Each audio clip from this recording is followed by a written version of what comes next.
گزارش ہے مرتبہ سورہ حمد اور 3 مرتبہ سورہ توحید فرما کر ان تمام علماء اور مومنین کے جو ابھی پچھلے گزشتہ 2 سالوں میں کرونا وائرس سے یا اس سے پہلے اور وہ علماء جو یہاں پر خطاب کرتے تھے اور اپنے مومنین جو اپنے مرحومین کے خصوصاً ممتاز علی ابن رمضان علی صاحب کی روح کو احساس فرماتے ہیں۔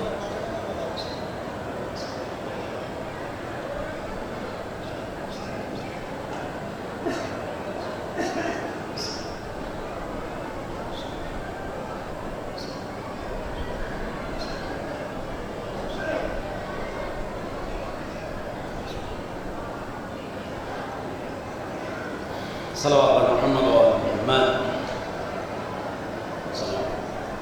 حضرات، اصلاحی مجالس کا یہ تیسرا دن ہے اور ہماری خوش نصیبی ہے کہ ہم بارگاہ باب الحوائج میں اپنا نذرانہ عقیدت پیش کرنے کے لیے تشریف لائے۔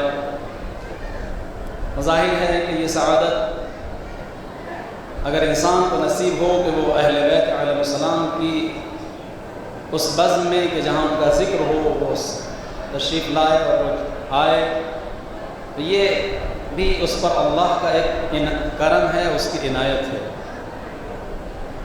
ہماری کچھ ذمہ داریاں ہیں اور کچھ فرائض ہیں کہ جو ہمیں ہمیشہ انجام دینا ہے۔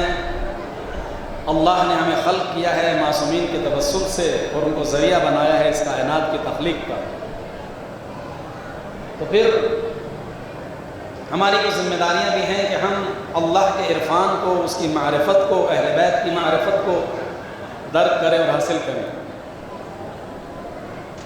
اس سال سب سے عظیم سانحہ ہمارے ساتھ یہ ہوا کہ پہلے ہی دن انجمن عارفی رجسٹرڈ بگرا کے صدر محترم ممتاز علی صاحب کا انتقال ہوا۔ ظاہر ہے کہ یہ بڑا حادثہ ہے۔ اس سانحے پر یقیناً صبر مشکل ہے، لیکن کربلا والوں نے جو ہمت دی ہے اس کی وجہ سے انسان آگے بڑھ جاتا ہے، اور آج ان کے سوئم کا دن بھی ہے۔ اور ایسا آدمی کہ جو فعال اور متحرک ہو، کام کرنے والا ہو، اس کی یاد زیادہ ستاتی ہے۔ تو میں بھی آج اپنی اس مجلس کو بعنوان ایصال ثواب، جو کہ جو اللہ مجھے اس کا ثواب دے گا، انہیں مرحوم کی روح کو میں مالک کی بارگاہ میں التجا کرتا ہوں کہ وہ ان کی روح کو میرے اس عظیم ثواب کو پہنچائے۔ ظاہر ہے کہ انجمن کی جانب سے، اور مجھے اس بات کا بھی خیال ہے کہ مجھے جو میرے پاس وقت ہے وہ 35 منٹ مشکل سے ہیں، 35-40 منٹ، چونکہ مجلس اس کے بعد بھی ہیں لگاتار، مجھے اپنے وقت میں ختم کرنا ہے اپنی گفتگو کو۔ تو اور یہ بڑا آسان ہے کہ ہم اپنے اعمال کو جو ہم انجام دیتے ہیں اپنے مرحومین کی روح کو بخش دیں۔ اس میں کوئی باقاعدہ کسی بہت بڑی چیز کی ضرورت نہیں ہے۔ آپ یہاں آئے ہیں، الحمدللہ اگر آپ نے دن میں 7-8 مجلسیں کر لی ہیں تو آپ اپنی ایک مجلس کا ثواب اپنے کسی بھی مرحوم کی روح کو بخش سکتے ہیں۔ ہمارا ہی مذہب، ہمارا شریعت بہت آسان ہے۔ آپ اتنی مرتبہ صلوات بھیجتے ہیں، اتنی مرتبہ معصومین کے ذکر پر خوش ہوتے ہیں، ایک صلوات کا ثواب بھی آپ کسی مرحوم کو بخش سکتے ہیں۔ اسلام نے بہت آسانیاں فراہم کی ہیں۔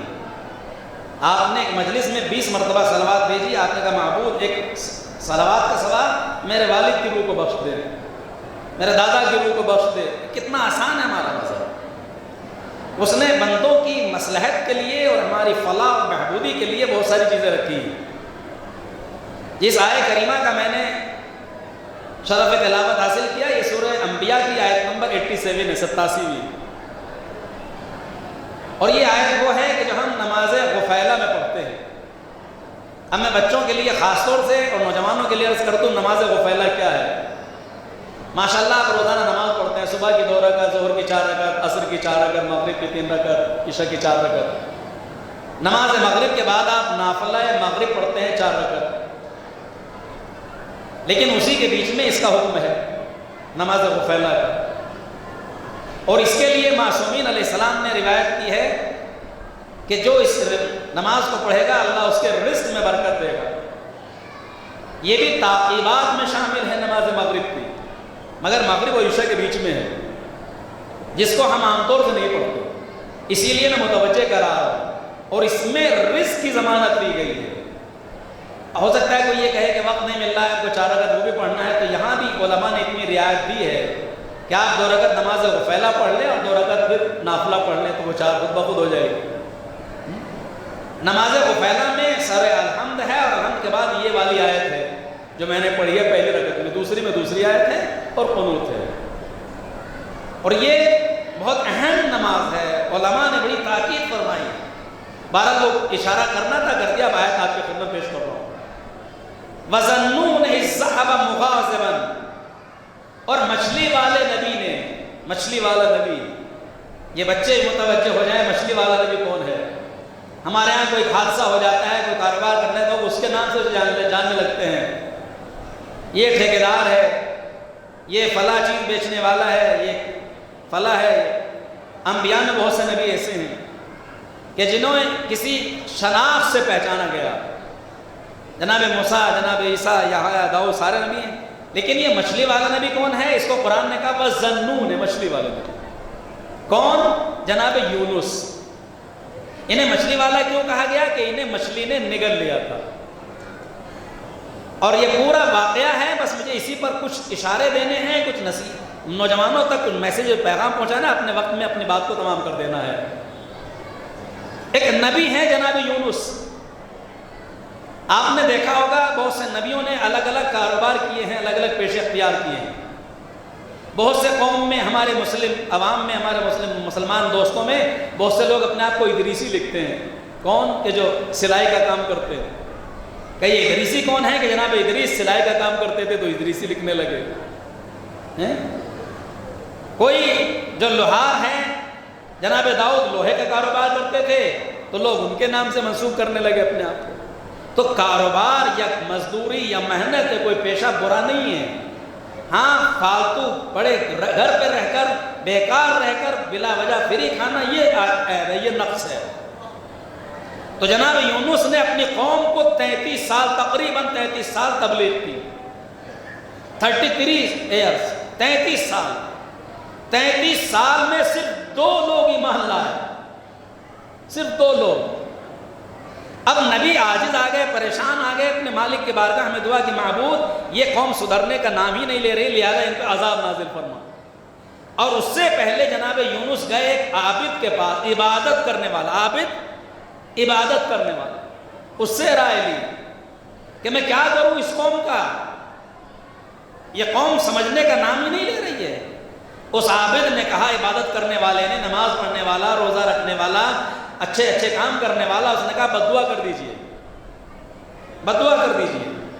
اس کے بعد ایک عالم کے پاس گئے، صاحب علم کے پاس، اس سے مشورہ کیا۔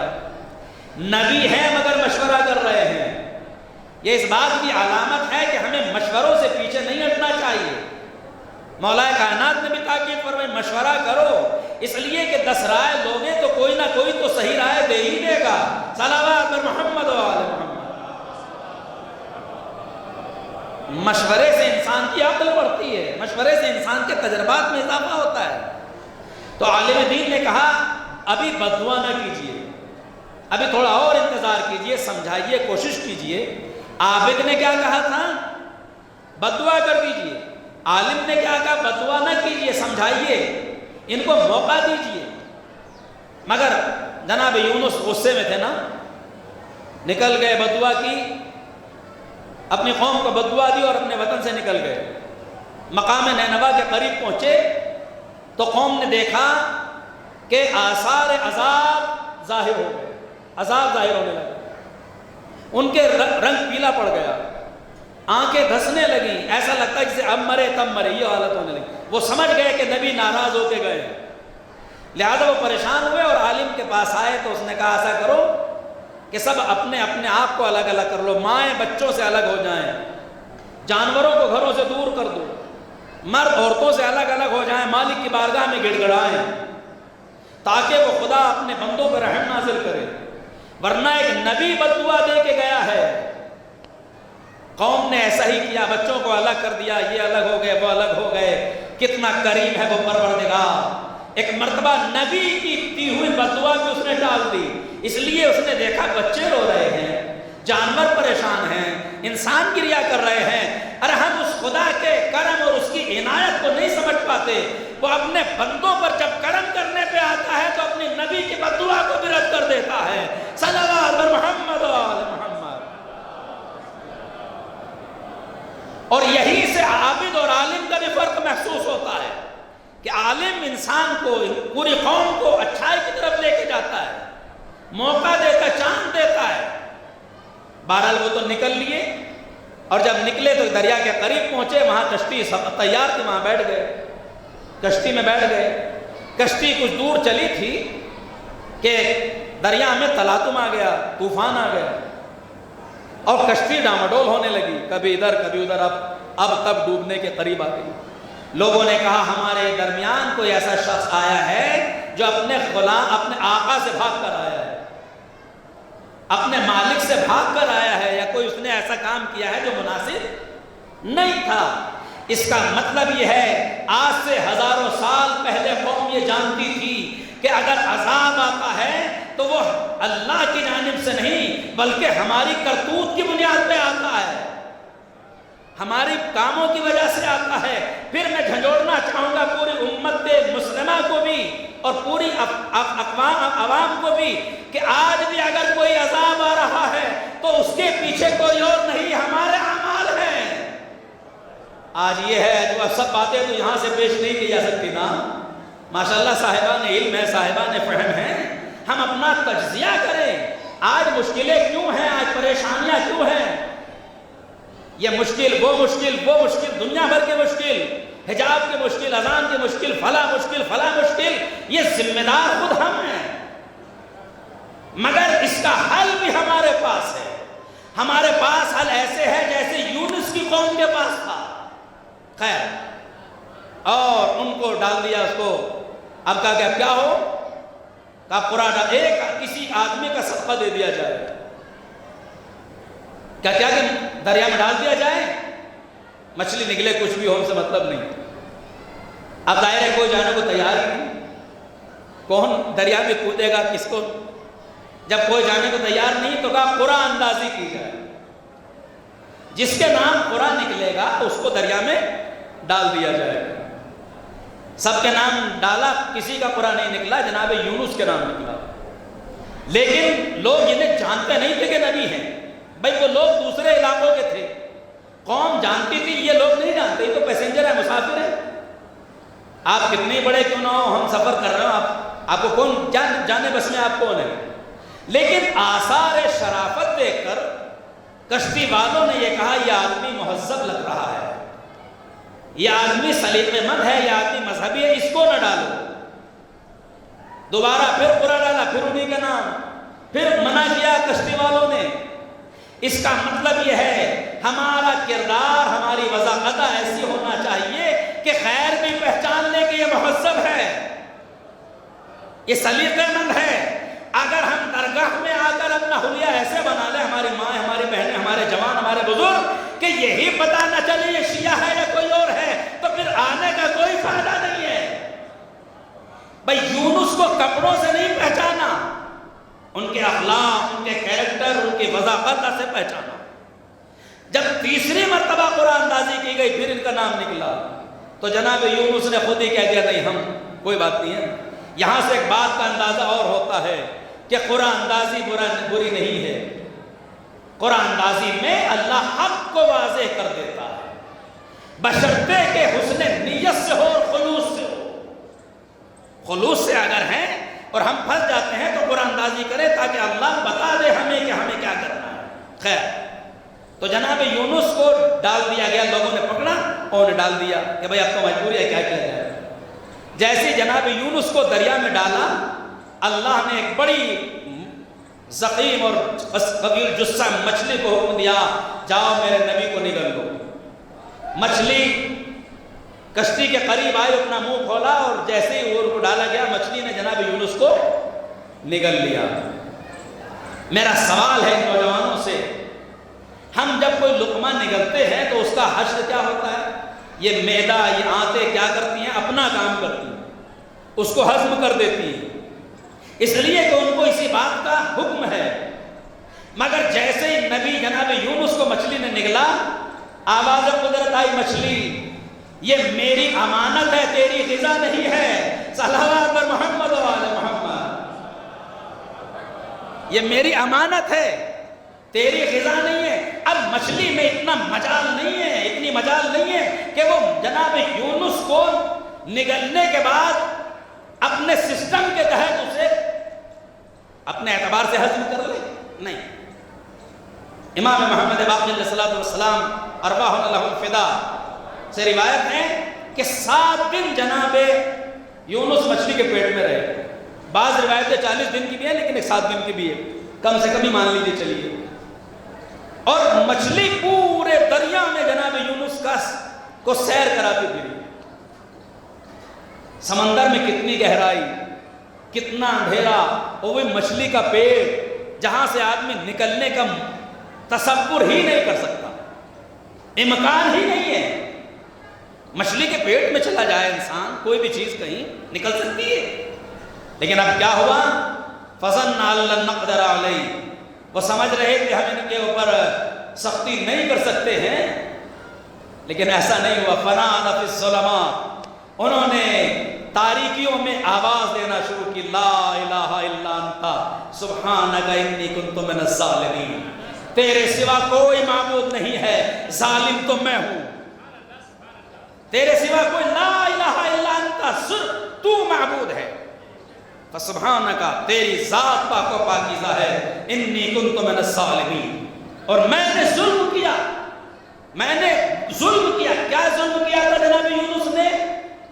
ارے یہ بھی ظلم کی ایک قسم تھی کہ جہاں اور موقع دیتے تھے غصے ہو کے چلے آئے ہیں۔ ظلم کا مطلب کسی پہ سختی کرنا ہی نہیں ہے، یہ بھی ایک طرح کا ظلم ہے جس کو ترک اولام کہہ سکتے ہیں۔ انہوں نے یہ دعا پڑھی، یہ دعا قرآن کی دعا ہے، اس ذکر کو ذکر یونسیہ کہتے ہیں۔ امام محمد باقر اور دیگر بہت سے معصومین سے روایت ہے کہ اس ذکر کے پڑھنے کے بعد انسان کوئی مشکل سے مشکل دعا بھی اپنے مالک کی بارگاہ میں مانگے تو اس کی دعا ضرور قبول ہوگی۔ اور دلیل میں قرآن مجید کی آیت، قرآن نے کیا کہا؟ جیسے ہی جناب یونس نے یہ کہا لا الہ الا انت سبحانک انی کنت من الظالمین، اگلا فقرہ فاستجبنا لہ، ہم نے ان کی دعا کو قبول کر لیا، فنجیناہ من الغم، اور ان کو مشکلات سے نجات دے دی۔ اس کا مطلب ہے یہ دعا ایسی ہے کہ جس کی قبولیت کی گارنٹی خود اللہ لے رہا ہے۔ صلوات پر محمد و آل محمد۔ اللہ فاستجبنا، ہم نے فوراً ان کی دعا کو قبول کیا۔ وَكَذَلِكَ نُنْجِي الْمُؤْمِنِينَ، علماء نے اعتراض کیا یہ تو جناب یونس کے لیے تھی، مومنین کے لیے کہاں ہے؟ الحمدللہ سب صاحبان ایمان ہیں، بھئی یہ تو صرف جناب یونس کے لیے تھی، مومنین کی دعا کی ذمہ داری کہاں لی ہے؟ مگر اگلا آخری فقرہ وَكَذَلِكَ نُنْجِي الْمُؤْمِنِينَ، گھبراؤ نہیں، خالی یونس کو نجات نہیں دیں گے، صاحبان ایمان کو بھی نجات دیں گے۔ صاحبان ایمان یعنی ہم بھی اگر پڑھیں تو اللہ جیسے جناب یونس کو نجات دی ویسے ہمیں بھی نجات دے گا۔ آقا قاضی امام خمینی کے استاد انہوں نے ذکر کیا کہ 400 مرتبہ پڑھے، تجربے کی بات ہے، معصوم سے روایت نہیں ہے، عالم دین کا تجربہ ہے کہ ہم 400 مرتبہ اگر پڑھا ہم نے تو دعا کو قبول مستجاب پایا۔ آقا حسن زادہ عاملی ابھی انتقال ہوا ہے، بہت بڑے عارف تھے، مرجع بھی تھے، عالم دین بہترین عارف بھی تھے۔ انہوں نے خود لکھا کتاب میں نے اس کو خود تجربہ کیا کہ سجدہ شکر میں 4 مرتبہ اسے پڑھے، لا الہ الا انت سبحانک انی کنت من الظالمین، سجدہ شکر میں پڑھے تو وہ مقام بلند تک پہنچ جائے گا۔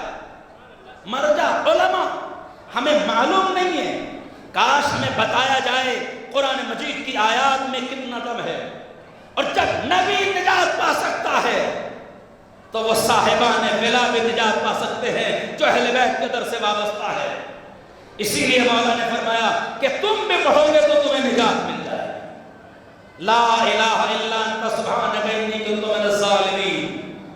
بس رضان کرمی، وقت میری مجبوری ہے کہ مجھے وقت میرے پاس نہیں ہے، لہذا چند باتیں آپ تک پہنچا کے بات تمام کر دوں۔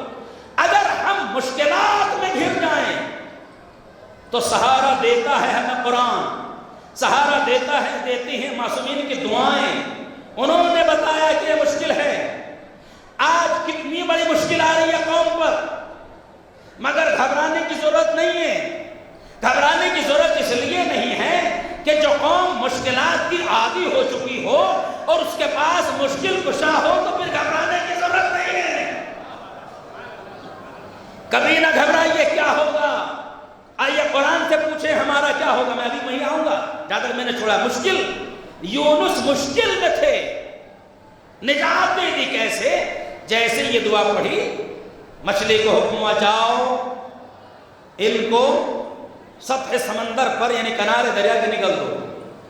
دعائے مشلول کے جیسی دعا اور ہے جو شب جمعہ میں پڑھی جاتی ہے، اس میں انبیاء کی دعاؤں کا ذکر ہوا ریفرنس کے طور سے۔ اس میں یہ بھی ہے کہ اس جناب یونس کو اللہ نے نجات دی اپنے اسم کی وجہ سے، اور انہیں یہ توفیق کہاں سے ملی؟ معصومین کی وجہ سے، یعنی معصومین کو ذریعہ بنایا دعا کے لیے۔ ہماری دعا معصومین کے توسل سے قبول ہوتی ہے، ان کا ہم واسطہ دیتے ہیں، اسی لیے صلوات کا حکم کیوں ہے؟ دعا سے پہلے صلوات، اس میں کس کا تذکرہ ہے؟ محمد اور آل محمد۔ اب آل محمد میں سب ہے، علی سے لے کر مہدی تک تمام افراد اور ان کے دیگر افراد، یہ سب ہے نا۔ تو 400 مرتبہ پڑھی، علماء نے تجربہ کیا کسی نے کتنی مرتبہ، کسی نے خیر۔ تو اب مشکل کیا ہے کہ جب مشکل آ رہی ہے تم کیا کریں؟ گھبرائیں نہیں، سورہ والفجر کی ابتدائی آیتیں پڑھیں، ساری ٹینشن ختم۔ دعویٰ ہے کیا ہوگا؟ اب کیا ہوگا؟ سورہ والفجر میں ارشاد ہوا، سورہ والفجر کو ہے میں اپنی ماں بہنوں کے لیے عرض کر دوں، صاحبان اولاد کے لیے مسئلہ ہے۔ علماء نے لکھا سورہ والفجر کی تلاوت کریں اللہ گودی کو آباد کر دے گا، اس لیے کہ سورہ امام حسین ہے۔ اس کی جو آخری آیت ہے یا ایھا النفس المطمئنہ ارجعی الی ربک راضیۃ مرضیہ فادخلی فی عبادی وادخلی جنتی، امام حسین سے متعلق رکھتی ہے۔ سورہ والفجر ارشاد والفجر ولیال عشر والشفع والوتر واللیل اذا یسر هل فی ذلک قسم الذی ہجر الم تر کیف بقوم عاد، کیا تم نہیں جانتے ہم نے قوم عاد کے ساتھ کیا کیا؟ اللہ کہہ رہا ہے کیا تم نہیں جانتے، کیا تم نے نہیں دیکھا ہم نے قوم عاد کے ساتھ کیا کیا؟ کون قوم عاد؟ الذی لم تخلق مثلھا فی البلاد، جس سے طاقتور قوم اس سے پہلے بنائی ہی نہیں تھی۔ کون کہہ رہا ہے؟ اگر کوئی انجینئر یہ کہے اس سے بہترین مکان ہم نے نہیں بنایا تو اس مکان کی تعریف ہے نا۔ کوئی بھی مشین بنانے والی کمپنی یہ کہے اس سے اچھی مشین ہم نے نہیں بنائی، اللہ اگر یہ کہے اس سے بڑی قوم، مضبوط قوم ہم نے پیدا ہی نہیں کی تو وہ قوم کتنی طاقتور ہوگی؟ سوال پھر کیا ہوا؟ لم تخلق مثلھا فی البلاد فطغوا فی البلاد، مگر انہوں نے کیا کیا؟ قوم نے شہروں کو برباد کر دیا، سرکشی کی، بغاوت پہ اتر آئی۔ پھر ہم نے کیا کیا؟ ان کو ایسے تباہ کر دیا جیسے کہ قوم ثمود اور عاد کو تباہ کیا۔ پتہ چلا جو قومیں سرکشی کرتی ہیں خدا انہیں قوم عاد کی طرح تباہ کر دیتا ہے۔ تو ہمارے پاس تو نمونہ ہے نا، گھبرانے والی کوئی بات ہی نہیں ہے۔ ہم بغاوت نہ کریں، ہم مالک کی بغاوت نہ کریں، اس کے سامنے سرنڈر ہو جائیں اور پھر دیکھیں کہ وہ کتنا عظیم ہے۔ تو جناب یونس نے اپنے کو مچھلی کے حوالے کر دیا، مچھلی نے نگل لیا۔ اب دیکھیں کم سے کم 7 دن بھی آپ مان لیں کیسی حالت ہو گئی ہوگی ان کی۔ جب نکلے ہیں، مچھلی نے نگلا ہے ان کو، اور نگلنے کے بعد پھر باہر اگلا ہے، تاریخ نے لکھا کہ پورا بدن تقریباً گل گیا تھا، یعنی اوپر کی کھال، بال سارے اڑ گئے تھے۔ ظاہر ہے کہ وہ تو بالکل سسٹم ایک ہے انسان کا۔ اور اللہ نے کیا کیا؟ سورہ قرآن مجید میں ارشاد ہوا کہ ہم نے ان کے اوپر کدو کے درخت کو اگا دیا، کدو کے درخت کو اگا دیا۔ کدو کے درخت کو آپ نے دیکھا ہے ماشاءاللہ، سب دیہات سے تعلق ہے ہم لوگوں کا، اس کی جو پتیاں ہوتی ہیں، پتے بڑے ہوتے ہیں، چوڑے ہوتے ہیں، بڑے ہوتے ہیں۔ اب ہمیں سوچنا، قرآن ہمیں متوجہ کر رہا ہے، کیا ہم یہ نہ پڑھیں کہ ہمارے سائنس کے طلباء، سائنس کے اسٹوڈنٹ یہ نہ سوچیں کہ صاحب کدو ہی کو کیوں پیدا کیا اللہ نے؟ وہ تو کریم ہے، وہ تو خالق ہے، کوئی بھی درخت پیدا کر دیتا، یہ کدو کا ہی درخت کیوں پیدا کیا؟ پتا چلا ہمیں متوجہ کیا جا رہا ہے، ہم ریسرچ کریں کدو کے اوپر کہ ایک ایسا انسان جس کا گوشت گل گیا ہو، جس کو تکلیف ہو، جس کو مشکلات ہو، اس کے لیے اللہ کدو کی بیل کو پیدا کر رہا ہے تاکہ اس کے جسم کے اوپر سایہ کر لے۔ اب علماء نے جو ریسرچ کی، ہمارے نہیں غیروں نے، تو انہوں نے پایا کہ اس میں جو طاقت ہے، وٹامنس ہیں، جو اس کی خصوصیت ہے وہ ایسی ہے کہ گلے ہوئے کھال کو دوبارہ پیدا کریں، اس میں آکسیجن اچھا ہے، اس کی جو سایہ ہے اس میں جلدی سے وہ حشرات الارض نہیں بیٹھتے کہ جو انسان کے جسم کو تکلیف پہنچاتے ہیں۔ میرا سلام ہو اپنی عظیم کتاب پر کہ اس نے ہمیں لفظوں میں، اشاروں میں متوجہ کیا ہے کہ کبھی غور کر لیا کرو ہم کیا کہہ رہے ہیں، ایک ایک لفظ پہ غور کرنا۔ ہم نے کدو کو کیوں خلق کیا، ہم نے یہ کیوں کیا، ہم نے یہ کیوں کیا۔ خیر آ گئے، 7 دن اس کے نیچے رہے، تندرست ہو گئے، جب اپنی قوم میں پلٹے تو قوم تو سمجھ گئی تھی کہ انہی کی وجہ سے عذاب نازل ہوا ہے نا۔ جب آئے ہیں تو دیکھا عذاب تو آیا ہی نہیں، سب ٹھیک ٹھاک ہے معاملہ۔ کرے کیا ہوا؟ کہ ہم عالم کے پاس گئے تھے، جب آثار عذاب نمودار ہوئے ہم عالم دین کے پاس گئے، اس نے کہا اپنے کو الگ کر لو، بچوں کو الگ کر لو، توبہ کرو، خدا تواب الرحیم ہے، معاف کر دے گا۔ ہم نے سب نے توبہ کی، اللہ نے ہمیں معاف کر دیا۔ عزیزان گرامی، ایک بات تو پتہ چلی، اگر قوم ٹھیک ہو جائے تو رہبر خود بخود ٹھیک ہو جاتا ہے۔ صلوات محمد و آل محمد۔ اگر قوم ٹھیک ہو جائے، لیکن مشکل کیا ہے؟ ہماری قوم کی سب سے بڑی مشکل یہ ہے کہ جیسے ہم ویسے وہ۔ اگر واقعی مشکل یہ حل ہو جائے، قوم نے کہا ارے آپ چلے گئے، یہ ہوا، ہم نے پتا چلا عالم دین کی صحیح خصوصیت یہ ہے کہ وہ مایوس نہ کرے، اپنے رب کی جانب پلٹا دے۔ اور پھر جناب یونس بھی خیر خوش ہو گئے کہ بھائی چلو اچھا میں تو یہی چاہتا تھا۔ ساری قوم ایمان لے آئے، ساری قوم ایمان لے آئے، توبہ کی۔ پتا چلا انسان جلدی سے انسان کی سمجھ میں نہیں آتا، جب مشکلیں پڑتی ہے تب اسے مسئلے کا حل معلوم ہوتا ہے۔ گھبرائیے نہیں، حجاب کی مشکل پڑی ہے نا، پردے کی، تو گھبرانے والی نہیں، یہ سب چیزیں اسماعی فن ہے، اسماعی فن، اسماعی فن۔ اب تک نہیں سمجھتے تھے، اب تو سمجھ لو۔ جو قوم سو رہی تھی اسے ایک آدیش نے جگا دیا، اسماعی فن، اسماعی فن، اسماعی فن۔ کب سمجھو گے آخر؟ اب سمجھو، اب تمہارے کالجز ہونا چاہیے، اب تمہارے اسکول ہونا چاہیے، اب تمہاری ایجوکیشن مضبوط ہونا چاہیے۔ تم سمجھ رہے تھے وقت کی پابندی نہیں کر رہے تھے، لہذا اذان کو بیچ میں، آواز کو غائب، اذان کو نہیں، آواز کو غائب کر دیا۔ میرا جملہ سمجھے آپ، اذان تو کبھی غائب ہو ہی نہیں سکتی۔ اذان من اللہ، یہ تو الہی آواز ہے، اور اللہ کی آواز میں ظاہر ہے کہ دم نہیں ہوگا تو کس میں؟ آواز غائب ہوئی ہے۔ ہمیں متوجہ کرنے کے لیے تم وقت کی پابندی نہیں کرتے تھے، اب تو وقت کی پابندی کرو گے۔ کاش میرا یہ مجمع سمجھ لے، وقت کی پابندی اب تو کرو گے۔ میں کہوں گا نہیں، اپنے ہر موبائل میں اذان کا الارم لگائیے، ایپ لگائیے، تاکہ آپ جہاں بھی ہوں گے، آفس میں ہوں، اسکول میں ہوں، کھیت میں ہوں، گھر میں ہوں، جب وقت اذان آئے گا خود پتا چل جائے گا وقت اذان ہو چکا ہے۔ پتا چلا ہر مشکل ہمارے لیے نعمت بن جائے گی، بشرطے کہ ہم اسے سمجھیں۔ وقت نہیں میرے پاس، میری مجبوری ہے، بات تمام کر رہا ہوں۔ آج برسی بھی ہے امام خمینی کی، 4 جون ہے نا، آج ہی کے دن امام خمینی اس دنیا سے گئے تھے انقلاب لانے میں۔ بس آخری بات تمام کر رہا ہوں، جب آپ فرانس ایران کے لیے آ رہے تھے تو دنیا کی میڈیا کے بڑی بڑی جو ایجنسیز ہیں، بی بی سی ہے، وائس آف واشنگٹن ہے، چائنا کی جتنی بھی ہیں، ہمارا ملک ہندوستان کی، تمام ہی ممالک کے میڈیا والے امام خمینی کا انٹرویو لے رہے تھے کہ آقا یہ بتائیے آپ ایران جانے کی ضد کر رہے ہیں، ہم جائیں گے، وہاں کیا ہوگا؟ وہاں تو سب کچھ روک دیا گیا، سارے ایئرپورٹ بند کر